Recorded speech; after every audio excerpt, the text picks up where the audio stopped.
A screech and a thump were my only whisper of warning. I sighed. Another suicide. I rounded the corner. The humped body of the big buck kangaroo sprawled like a sleeping seal by the side of the road. No other animal has a death wish quite like a kamikaze kangaroo. The bitumen glittered in my headlights as if frosted over in preparation for the dawn. The crunch beneath my tyres belied the thought of ice. I knew the sound of crushed glass. The taillights of the tiny Toyota bled their glow onto the gravel beneath.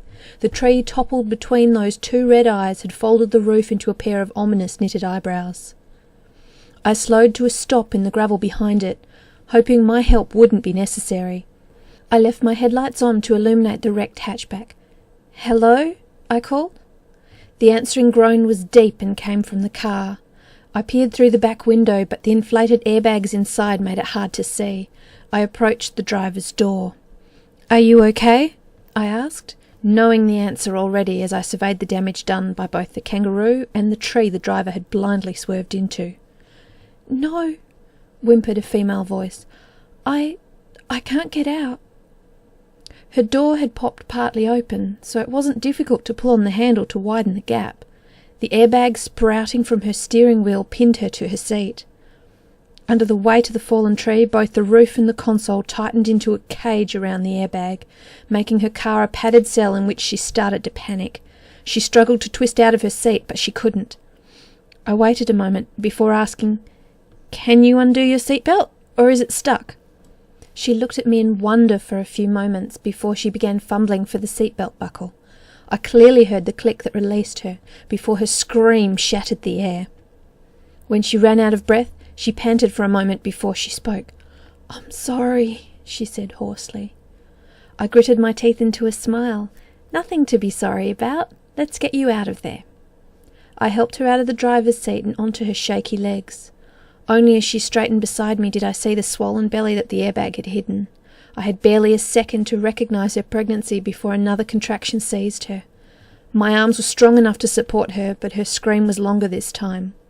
I saw the blood and fluid staining the driver's seat and felt a frisson of fear. If I don't act fast, she'll lose the child and perhaps her own life too. I can't bear to watch them die. I won't lose this patient. When the sound had died away, I said quickly, "Let's get you to my car where you can lie down." I helped her hobble to my car in time for her to topple into the back seat as her next contraction hit. Her scream rang in my ears, but I pulled out my phone, ready to ring for help as soon as she was silent. I looked down. No signal. Her life was in my hands and mine alone. No, not just hers, her unborn child too.